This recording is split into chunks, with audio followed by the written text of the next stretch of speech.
तांत्रिक प्रयोगों से विवाह बाधा निवारण। मनुष्य की प्रवृत्ति रही है कि वह अकेला नहीं रह सकता। वह किसी न किसी का साथ चाहता है। बचपन में माता पिता भाई बहन का साथ, फिर नए साथी मित्रों का साथ, किशोरावस्था में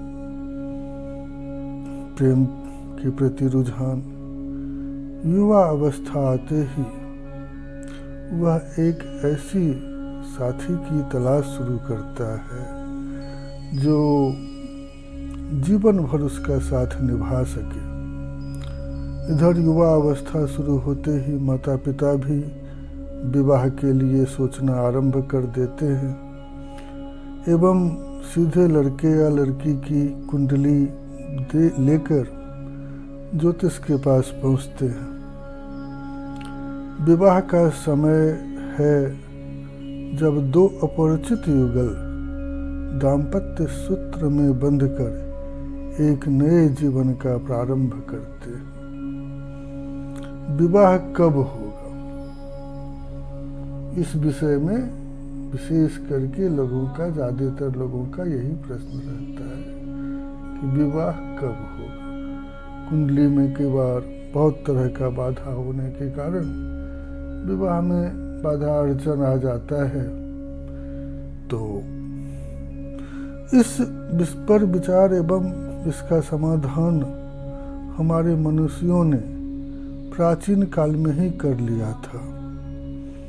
योग, दशा एवं गोचरीय ग्रह स्थिति, इन तीनों के आधार पे विवाह होने के समय का निर्धारण किया गया। परंतु कभी कभी विवाह के योग, दशा एवं अनुकूल गोचरीय परिभ्रमण के द्वारा विवाह काल का निश्चय करने पर विवाह नहीं होता, क्योंकि जातक की कुंडली में विवाह में बाधा का योग आ जाता है, विलंब का कारण होता है। अतः आइए देखें विवाह में विलंब के लिए कौन कौन से योग एवं ग्रह बाधक बनते हैं। सर्वप्रथम विवाह के समय किन किन भावों का विचार करना चाहिए। वे हैं द्वितीय, पंचम व सप्तम एवं द्वादश भाव। द्वितीय भाव कुटुंब का है तथा पति पत्नी कुटुंब के अंग है। सातवें भाव से अष्टम होने के कारण विवाह के आरंभ व अंत का ज्ञान करवाता है। इसलिए यह भाव और भी महत्वपूर्ण हो गया। प्रायः यह देखा गया है कि द्वितीय भाव से पापी ग्रह द्वितीयेश या द्वितीय भाव पर पापी ग्रहों की दृष्टियां विवाह से वंचित या विलंब का कारण बनती है। पंचम भाव का विश्लेषण भी आवश्यक है। सप्तम भाव से तो मुख्य विवाह से संबंधित सभी तथ्य उजागर होते हैं। द्वादश भाव शैया सुख के लिए भी विचारणीय है। स्त्रियों के संदर्भ में सौभाग्य ज्ञान अष्टम भाव से देखा जाता है। इसलिए इस भाव का भी अध्ययन आवश्यक है। हमारे ग्रंथकारों ने शुक्र को पुरुष के लिए एवं स्त्री के लिए गुरु को विवाह का कारक माना है, जबकि प्रश्न मार्ग में स्त्रियों के विवाह का कारक ग्रह शनि है। सप्तमेश की स्थिति भी विवाह के विषय में पूर्ण जानकारी कराती है। सप्तमेश यदि 8वें या 12वें भाव में हो तो प्रायः विवाह कष्टपूर्ण होता है। विवाह में विलंब के कारणों के सर्वप्रथम शनि को देखें। शनि चलने वाला शनिश्चर का 12 राशियों में भ्रमण काल 30 वर्ष होता है। अतः विवाह में विलंब होने में शनि का सर्वाधिक महत्वपूर्ण भूमिका होता है। फिर दशा अंतर्दशा का भी विचार किया जाता है। विवाह का समय चल रहा हो, अगर आपका दशा अंतर्दशा अनुकूल नहीं हो, केतु का महादशा, राहु का महादशा या अंतर्दशा चल रहा हो, शनि का प्रत्यंतर, तो उसमें बाधा विलंब आना स्वाभाविक बात है। इस विषय में फिर हम कभी चर्चा करेंगे, बहुत विस्तार हो जाएगा इसके विषय में। इसीलिए महत्वपूर्ण बात है कि शास्त्रों में इसका उपाय कैसे करें। इसका शांति, जैसे मांगली दोष विवाह में विलंब का कारण बनता है। यदि शुक्र एवं चंद्रमा से मंगल और शनि सप्तमस्थ हो तो विवाह में विलंब होता है। सप्तम भाव में यदि शनि बैठा हो, नीच का हो, तो निश्चित रूप से बाधा आता है।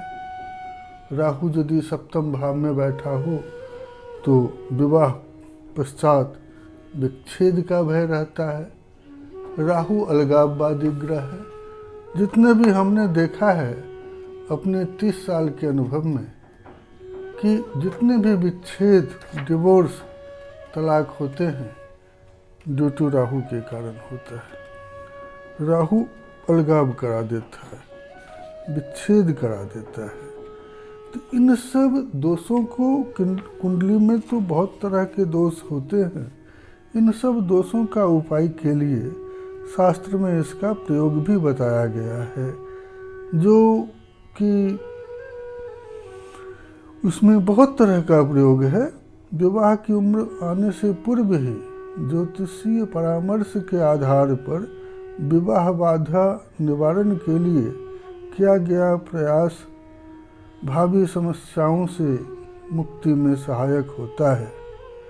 कहते हैं उपाय से सभी कार्य संभव है। देवता एवं राक्षस भी अनेकानेक कार्यों के लिए विभिन्न उपाय करते रहे हैं। मैं यहाँ विवाह बाधा विलंब निवारण के लिए कुछ उपाय आपको बताऊंगा, और जो मेरा अनुभव है, जिसने श्रद्धा एवं विश्वास पूर्वक किया उसे लाभ हुआ। विवाह बाधा से ग्रस्त कन्याएं निम्न उपाय कर समस्याओं का निराकरण कर सकती है, जो कि मैं अब बता रहा हूँ। प्रयोग नंबर 1, किसी भी विद्वान एवं जानकार ज्योतिषी या तांत्रिक महोदय से शुद्ध ताम्र मतलब तांबे या रजत, चांदी, पट माने प्लेट का पर अंकित कात्यायनी यंत्र प्राप्त करें एवं नित्य प्रति कात्यायनी यंत्र की पूजा करें एवं यंत्र के साथ बताए गए मंत्र का प्रतिदिन 108 बार जाप करें। निश्चय ही 90 दिनों के भीतर देखा गया है उस कन्या का विवाह तय हो जाएगा। यह अनुभूत प्रयोग मेरे पूर्वजों ने भी किया और वर्षों हजारों सालों से चला आ रहा है। बस उस कात्यायनी यंत्र जो है वो प्राण प्रतिष्ठा युक्त सिद्ध चैतन्य होना चाहिए। जो व्यक्ति ज़्यादा पूजा पाठ या अन्य सुविधा नहीं कर सकता है तो उसे शुद्ध कात्यायनी देवी का यंत्रों का प्रयोग का पूजा करना ही चाहिए, जो कि निश्चित रूप से शुभ फलदायी है। इसका विस्तार से वर्णन करूंगा तो बहुत लंबा हो जाएगा, इसीलिए यहीं पे इस विषय में इसको विराम दे।